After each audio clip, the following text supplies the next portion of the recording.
José Gutiérrez serves as president of Wholesale Solutions at AT&T, an international business that delivers a full portfolio of end-to-end voice, data, mobility, IP, outsourcing, and professional services solutions. He's a graduate of the University of Missouri and currently serves as a member of our college's Strategic Development Board. Jose, it's a real pleasure to have a chance to talk to you today. It's always a pleasure, Joan. Welcome to Dallas. Thank you. It's a pleasure to be here. So as we talk to you today, one of the places where I'd like to start is with a story that I've heard you tell a couple of times about your son, who is also currently a student in the Trulaske College of Business at the University of Missouri, when you brought him to campus.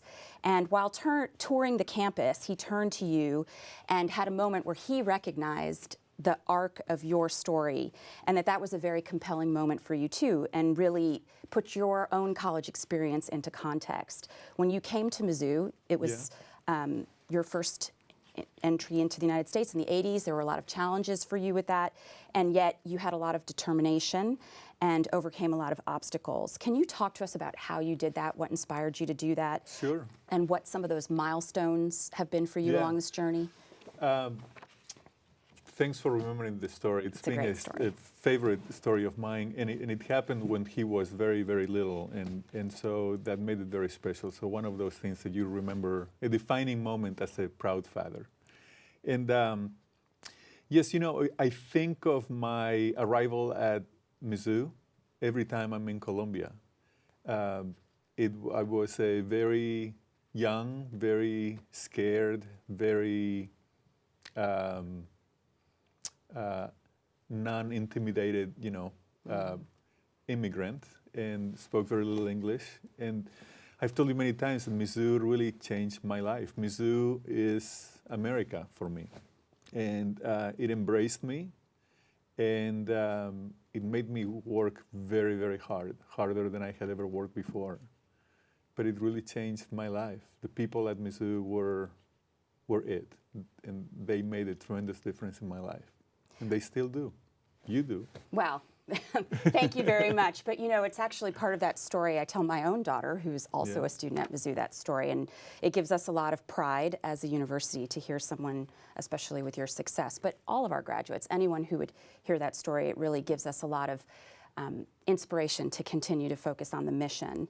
But for you in particular, the process of overcoming challenges was unique for you as compared to, say, the average student who came to Mizzou. That's probably right. Yeah, it was different coming, mainly not knowing the language was the main difficulty. And it has taught me actually a valuable lesson, which I use in business all the time, which is that I try not to defeat myself before I start something. Because I go back to, again, if I had known when I arrived in, Colombia, coming from a city like Madrid and not speaking hardly the language, if I had used a rational method of, what are the chances that I'm going to make it, I probably would have just turned around and left, right? Because the odds were so overwhelmingly against me. And so that is, when I start a new venture, when we start a new project, I always tell myself, okay, just remember, don't defeat yourself, and get after it. Well, that's a very interesting mantra. I'm not sure I've heard you say that particular mantra before. Can you tell us how you've used that methodology at AT&T and how AT&T as an organization, or really as an institution, would probably be a better way to describe it, aligned for you professionally with that kind of framework for gauging your own success? Yeah, it's interesting. Actually, this, if you recall, Joan, so I started with Southwestern Bell, which was actually the smallest of the baby bells after a divestiture of the original AT&T. And so back then, this is 1990, nobody gave Southwestern Bell much of a chance to be a very successful telecommunications company. There was the big AT&T. There were much larger, much better positioned baby bells. And there were other telecommunications companies around the world, that were very powerful. So little Southwestern Bell, which was just the local telephone company in Texas, Arkansas, Kansas, Missouri, and Oklahoma, nobody gave, that little Southwestern Bell a chance. But what appealed to me about Southwestern Bell was precisely the fact that I could tell, even though I was an entry-level manager, I could tell that the leadership of this company was very comfortable with thinking big. And my values and the values of these gentlemen that were all from Texas, Oklahoma, and Missouri, amazingly enough, really aligned very well. And by then, I had already married Diane, who I know is a good friend of yours, right? And by the way, the best decision I ever made in my life was marrying Diane. And she's from Missouri. So I actually had already learned that two people could grow in different parts of the world and still have very, very similar values. And that applied that lesson to, when I looked at the leaders of Southwestern Bell, and I thought, I actually can relate to the values of these folks. And, fast forward, 25 years later, Southwestern Bell actually became the acquirer of a number of companies, Pacific Bell, Ameritech, Southern New England, Bell South, and then the original AT&T, and we changed the name to AT&T. So I guess that I have really, I can relate to the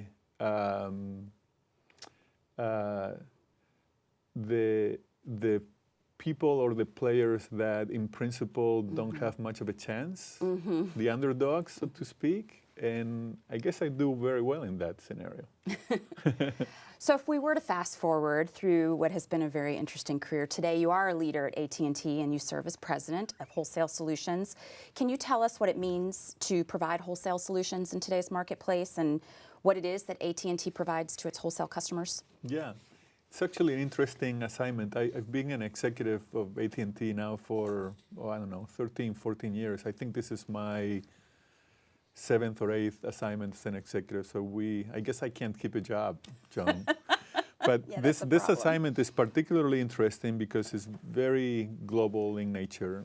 And the best way I can describe what we do is if you think of the whole world is connected, and it takes many, literally thousands of telecommunications companies to cover the whole world. So we have to all buy and sell a lot of services from each other. That's what I do for AT&T. I do all the buying and selling, with telecommunications companies around the United States and around the world. So it's very interesting. So, and I've heard you talk about this business with our students before, and you are a very strong advocate in the context of your business, but also more broadly in the power of partnerships and collaboration. Do you think that this interdependency also creates a vulnerability? Can you tell us about both sides of that relationship? That's a very interesting question because it absolutely, so first of all, I am a nut when it comes to collaboration and relationship, and it absolutely, collaboration brings vulnerability. There is no doubt about it. So the critical thing is then what do you do with that? So the way I approach it is I don't do business because I feel that we have to collaborate with all the other companies to do business with. I will insist on, to the best I can, as much as I can control it, I will not do business with a company unless I have met the leader of that company and I can sit, just like you and I sitting across the table from each other, hopefully breaking bread, and I have to feel that I can trust that person. And if not, I just will not do business, or I will not do as much business because I know that my company is vulnerable and I have to rely on hopefully a very loyal and partner. So the collaborations that you have are also very interesting for us as consumers of the product because to the average consumer, you're the go-to provider. Yes. And so this creates an interesting relationship between collaboration and technology that I'd like to talk about with you. So this means that AT&T, as one of the oldest institutions in the US and internationally, still remains cutting edge from a technological point of view. Can you talk to us about how, as an executive in the businesses that you've managed or the institution as a whole, you approach innovation and technology? Yeah, so innovation is critical to AT&T. It's a big part of our history, and it's, you know, it's in our DNA, right? We just cannot not innovate, okay? And, you know, Joan, about 5 years ago or so, some people around here started talking about changing the model of innovation. And at first, it was actually it was so new that there were many of us that were a little confused and, you know, where is this going? But it has been actually a brilliant move. So think of the old way in terms of looking very much within ourselves and our capabilities and looking at, you know, what's the next big product and getting into it, you know, involving our, you know, award-winning labs and very talented people, you know, that we have. And so we would spend several years building the next big product, okay? And we had a lot of those things going on, right? Burning a ton of energy and a lot of resources doing that. For the last 5 years, we have taken a much more opening ourselves to others. And so opening ourselves to application developers, right? And saying, okay, this is what we have in capabilities. Come to us, let's sit down together. And so we created these, and let's brainstorm and think of new things, right? And so now it's not just us thinking of new products, it's the whole world coming in. How can they use the AT&T platforms to bring the new products? And so we created the AT&T Foundries. We have 5 or 6 of them, a couple in California, a couple here in Dallas, in Atlanta, in Tel Aviv, Israel. And we open ourselves up to entrepreneurs from literally all over the world. A lot of people with, you know, tattoos and ponytails and people that we probably wouldn't have been talking 10 years ago.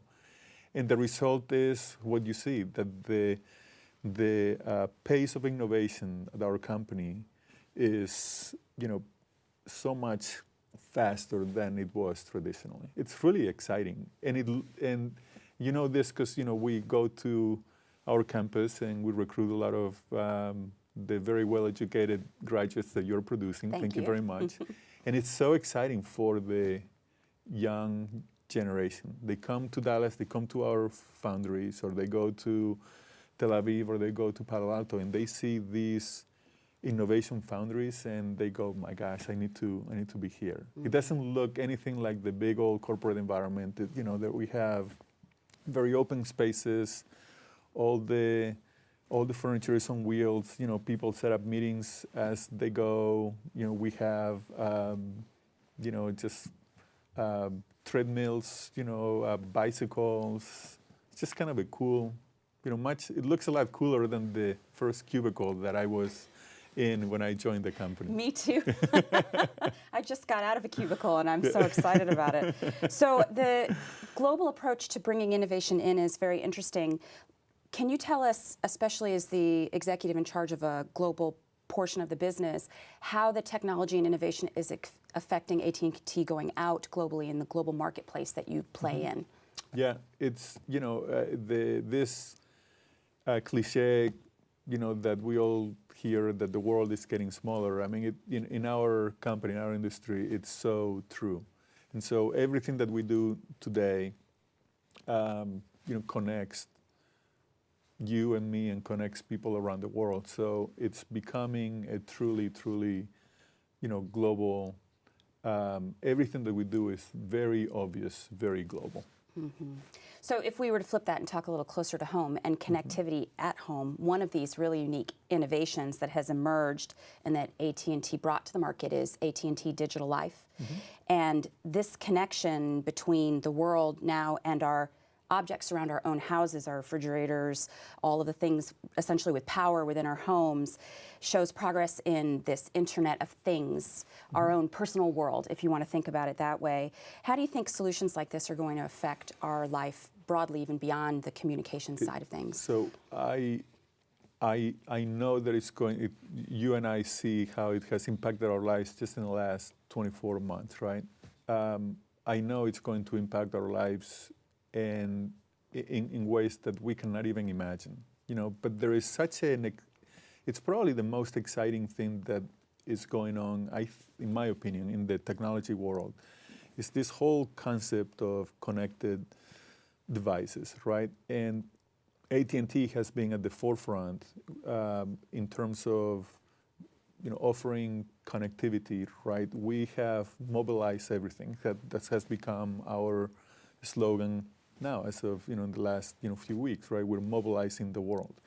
And so devices are being connected at very fast pace. I'll give you one example. In digital life, by the way, all it is just connecting the devices of the home, right? And they're being connected to you as you move around. So anywhere in the world, you can look back and you can control your thermostat or your CO2 sensor, all kinds of things. But I'll give you something that.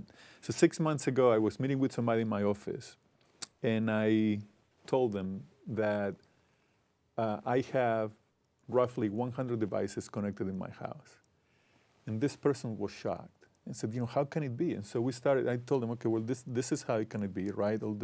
We have a bunch of thermostats, sensors, lamps, garage doors, cameras, phones, tablets, PCs, and you start counting, okay, you get to 100 pretty soon. And it was a shock. I actually told them, I'm willing to bet money that if we had that same meeting 2 years from now, we will be laughing at the fact that I only have 100 devices. It's going to be billions, if not trillions of devices that are going to be connected. How that's going to impact the world? Just let your imagination. It's almost a little intimidating, it's right? It's overwhelming, it's isn't exciting. it? It's exciting, right? Because it can bring a lot of good things. It's going to change the way we conduct our daily lives, but it's so exciting. Well, part of the interesting thing as an observer about all this innovation is what it means in terms of reaching your customer. And prior to leading Wholesale Solutions, when we met, you were leading advertising solutions.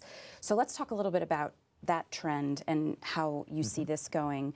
How do you see the staying power amidst all this change in terms of connecting the company and the organization to its customers, particularly in this age of social media, peer review, and the various other things that this introduces into that relationship? Yeah, it's another very exciting part of what's happening. And again, it's not just in our industry, it's happening in higher education, right? Social media, connectivity, big data, all of those things are converging together, right? And so these are very interesting trends to stay on top of, and that's one of the advantages that our students have over older folks like me, that they are so comfortable with social media, right? They're so comfortable with connectivity. They're so comfortable with lack of privacy, right?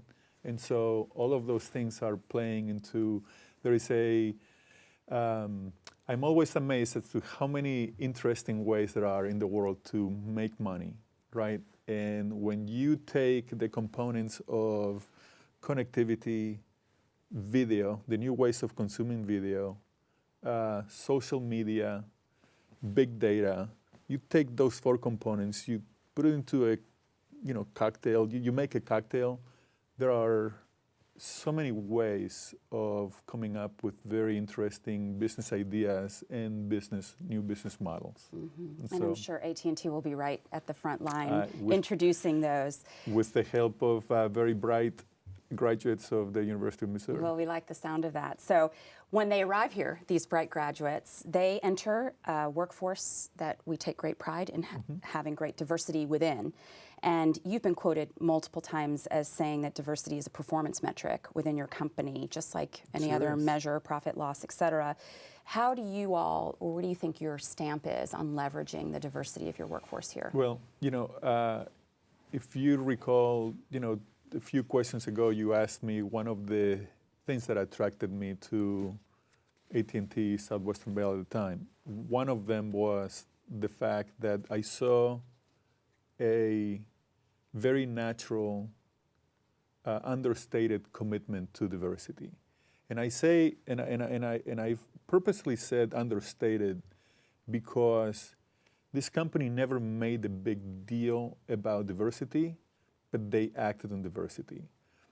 I'll give you one example. When we moved our headquarters from St. Louis, Missouri to San Antonio, Texas, I know that was a painful thing for the state of Missouri, but the company could have chosen Dallas, could have chosen Houston, and we chose San Antonio, Texas, among other things, because South Texas was so in dire need of economic development, and we made such a big impact in South Texas. Since we have moved, to Dallas, because it's a much bigger hub as we've become a more global company, but we're very proud of the fact that we have made such a big imprint on a very diverse area like South Texas. Look, you walk around the halls of this business, you go around, our company, you have people that look all different ways. You have people that talk funny like me. We're very comfortable with diversity, and we talk the talk. And you're absolutely right. It's one of my metrics. I actually get measured on what am I doing as a leader to promote diversity within my organization. And that's I'm very proud of the fact that I'm held accountable, to do something about it and not just talking about it. Not just talk about it. Recently, our alumni magazine, the Mizzou Magazine, did a profile on you, and the author, who of course I work with, said that if someone wanted to start an interesting conversation with you, they should say to you that there is no opportunity left in America, which goes back to your earlier remark about how when you arrived, Mizzou really was America for you. And of course, I agree, but I'd love for everyone who might view this to hear your reasoning, since the story that we would generally get would be somewhat the opposite these days. So how would you describe this view? Well, I think I was an immigrant, in '82 when I landed in Colombia, and I still feel an immigrant, even though I've been a very proud citizen of the United States for quite a long time. But I think I have preserved in me that immigrant mentality, right? And so it drives me crazy, John, when I go out and I hear people, young or old, say there is no opportunity left in this country, and so on and so forth. And I just roll my eyes. There is so much opportunity, and for people like you and me that travel abroad, often you see it, right? But look, this is a fantastic country, and I'll share something personal with you. When I arrived in this country, one thing that caught my attention was I heard so many people say that this is the best country in the world. Mm-hmm. And I was, I'm a proud Spaniard too, and I thought, what are they talking about?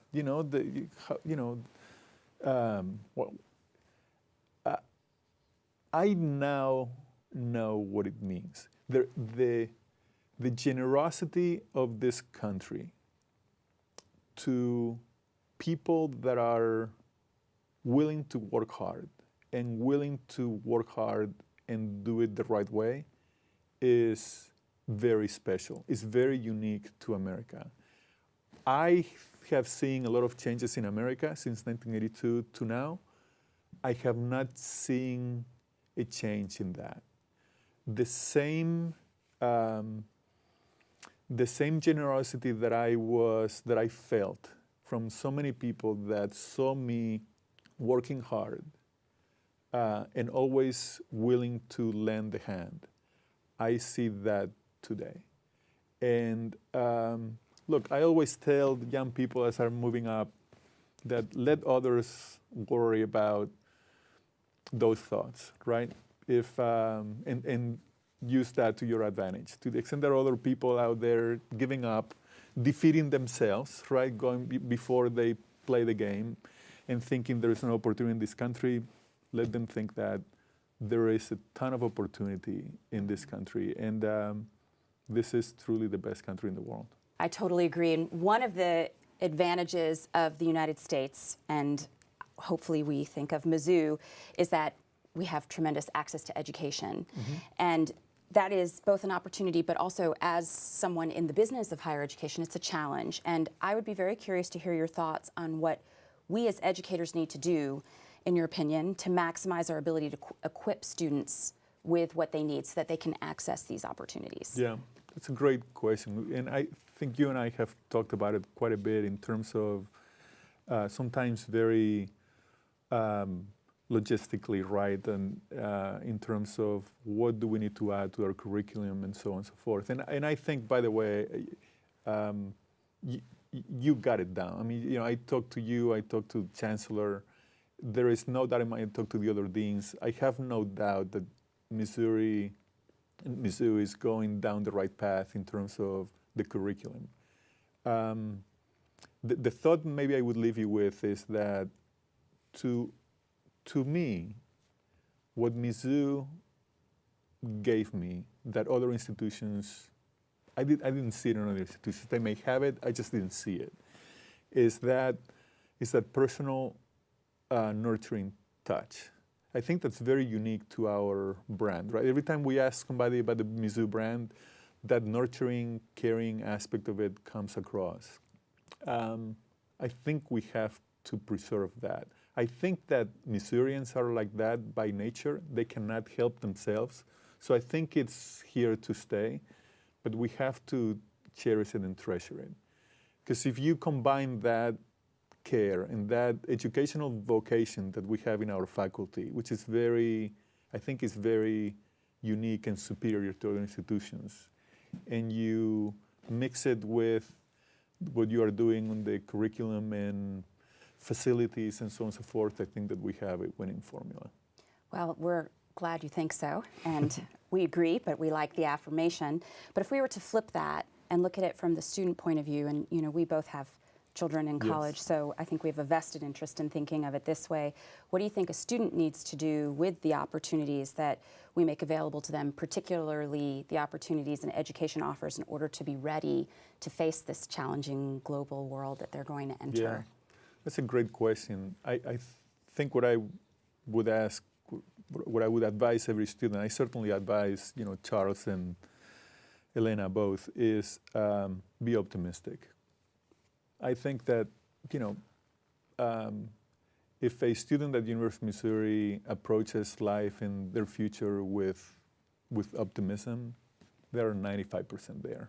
Because they, you know, look, if they wouldn't have gone to Mizzou if they didn't have a good foundation. They wouldn't be graduating from Missouri if they didn't have an improved foundation, right? And so, optimism. Just be optimistic and go there, and you know, the sky's the limit. You're a Mizzou grad. What can stop you? Right. What possible door could That's there be right. that you couldn't open That's as a right. graduate of the University of Missouri? You got so it. thank you very much for taking the time to share your insights and thoughts with us today. We're very honored to have had a very small part in your incredible success and your happiness, which comes off of you so evidently when you talk about your experiences with us and since.